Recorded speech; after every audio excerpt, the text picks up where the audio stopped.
Migrantes yucatecos se sumaron a la reactivación económica tras 2 años de paralización por la pandemia mundial.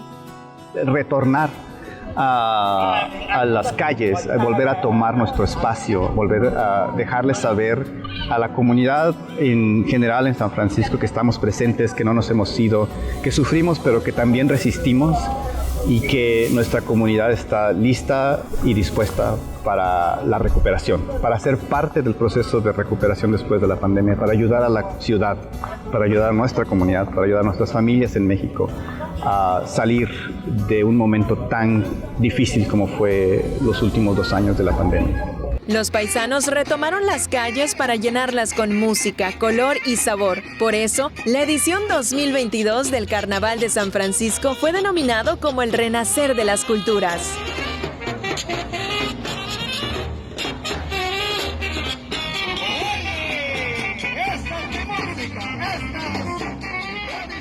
La comunidad yucateca es una de esas comunidades que se siente con la motivación, con la alegría, pero también con la responsabilidad de representar a nuestra cultura, a nuestra gente, a nuestro estado, a nuestra península de Yucatán.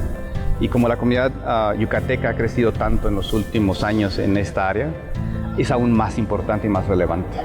Directo de la tierra del Mayab, desde el mes de febrero llegaron a Estados Unidos paquetes con sombreros, joyas, rebozos, ternos, guayaberas, alpargatas y todo lo indispensable para recrear por unas horas lo que vivirían los paisanos migrantes en una vaquería si estuvieran en casa.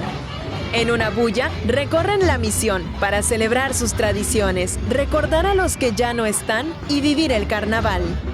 Es un momento precioso. Precioso en el sentido de que es un momento extremadamente valioso que nosotros hemos aprendido a valorar y realmente a recrear de una manera que no dejamos que carnaval se nos pierda. Se vuelve sumamente importante porque es uno de los pocos momentos a través del año en el que podemos converger de esta manera. Cada mes de mayo la fiesta es grande. De diferentes sitios viajan a la bahía. Con orgullo portan los trajes típicos, bailan jarana, disfrutan de la gastronomía, conviven con la comunidad yucateca, como en ningún otro momento ni lugar durante todo el año.